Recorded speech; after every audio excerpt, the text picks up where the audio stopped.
दोस्तों, कैसे हैं आप। आज जो मैं आपको रेसिपी लेकर आई हूँ बहुत मज़े की है, जो कि हम बिस्किट्स के साथ बनाएंगे। यहाँ पर मेरे पास पिस्ताशियो पेस्ट भी है और यहाँ पर मैंने ये चॉकलेट का एक बार भी ले लिया है। तो बहुत मज़े की रेसिपी बनने वाली है। स्टेप बाय स्टेप आपको सारी चीज़ें बताऊंगी। तो सबसे पहले हम इस बिस्किट्स को इसका चूरा कर लेते हैं। अब आपके ऊपर डिपेंड करता है आप किस चीज़ से करते हैं। मैं ये कैसे ग्राइंड कर लूँगी ताकि जल्दी से ये ग्राइंड हो जाए। और बिस्किट के साथ आज हम मैजिक करेंगे कि किस तरह से हम ये रेसिपी बनाते हैं। जी, इसमें मैं मशीन में डाल के इसे ग्राइंड कर लेते हैं। जी, हमारे पास आ गया ये सारा बिस्किट्स का चूरा। अब इसमें ये कि मैं मेल्टेड बटर शामिल करूंगी। ये मेरे पास मेल्टेड बटर है, ये हम इसमें डाल देते हैं।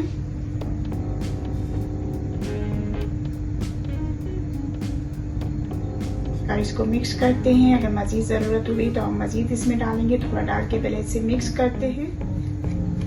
हमें इसकी एक डो बनानी है, तो अगर हमें मज़ीद बटर की ज़रूरत पड़ेगी तो हम इसमें और मज़ीद डालेंगे। थोड़ा थोड़ा करके डालते जाएंगे और इसे मिक्स करते जाएंगे। देखिए, थोड़ा थोड़ा मक्खन डाल के मैंने ये हाथ की मदद से इसे इस तरह से डो टाइप का बना लिया है। अब मैं बताती हूँ कि आगे हम क्या स्टेप करते हैं। ये जब हाथ की मदद से करेंगे तो ये अच्छे से देखिए इस फॉर्म में आ जाएगा। और हमें ये इस फॉर्म में चाहिए, इस तरीके से। ये देखें, इस टाइप का हमें ये बिस्किट का मिक्सचर चाहिए। ठीक है जी। अब मैं आगे का स्टेप बताती हूँ। अब आगे हम क्या करेंगे। इसके बाद यहाँ पर मेरे पास 2-3 चम्मच जितना कोको पाउडर है, ये इसमें शामिल करेंगे और इसे अच्छे से मिक्स करेंगे कोको पाउडर के साथ। इसे अच्छे से मिक्स करने के बाद हमें इसे शेप देना है, वो मैं आपको बताऊंगी हमें किस तरह से शेप देंगे इसको। जी, ये चॉकलेट पाउडर के साथ मैंने मिला लिया है। ये है कि अब मैं जितना हमें इसका शेप रखना है उस हिसाब से हम ये लेंगे। इसे गोल गोल घुमाकर बॉल की तरह का बना लेंगे। इस तरह से ये हमारा बॉल बन गया है।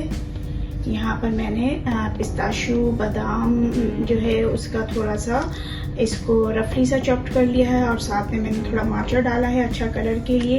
तो ये जो बॉल है हम इसमें डाल के और यही कि इसको कोट कर लेंगे ये हमारे नट्स के साथ।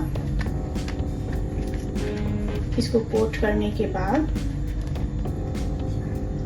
अभी इसे हमें एक अच्छा सा शेप देना है। ये कोट हमने कर लिया। अब यहाँ पर मैंने एक छोटी सी प्याली ले ली है और इसमें ये एल्युमिनियम फॉइल लगा लिया है। मैं आपको इस तरह से क्लियर से बताऊं, इस तरह से ये डाल देंगे हम इसके अंदर। और किसी भी लकड़ी की मदद से, कोई भी ऐसी डंडी हो, मैंने फिर ये बेलन ले लिया है, उसकी मदद से मैं इसे प्रेस करूंगी इस तरह से। और ये इस तरह से हम इसका एक शेप बना लेंगे। ये इस तरह से शेप आ जाएगा इसका, इस तरह से। सारे हम इसी तरह से बनाएंगे ये इस तरह से। और ये फॉइल लगाने का मकसद ही यही था कि हम आराम से इसके अंदर से इजीली निकाल सके।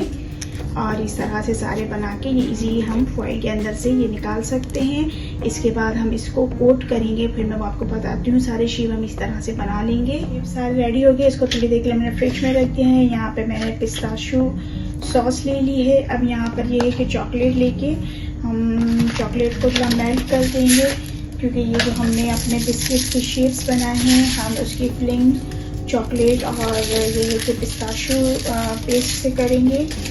तो ये सारा चॉकलेट है, मैं इसको मेल्ट कर लेती हूँ। ये ऑलरेडी वैसे बाहर ही पड़ी हुई थी तो ये ऑलरेडी मेल्ट है, लेकिन ये कि मैं थोड़ा सा इसको माइक्रोवेव कर लेती हूँ क्योंकि हमें इसको पेस्ट सूरत में चाहिए। तो मैं इसको थोड़ा माइक्रोवेव कर लेती हूँ। फिर इसके बाद हम अपनी फिलिंग करते हैं बिस्किट शेप्स की। ये सारे हमारे छोटे से मिनी डोनट्स टाइप के रेडी हैं। ये देखें, इसको मैंने पिस्ताशियो सॉस के साथ ये कि इसको फिल किया है। इसी तरह से कुछ को हम चॉकलेट के साथ करेंगे, कुछ को हम पिस्ताशियो के साथ करेंगे।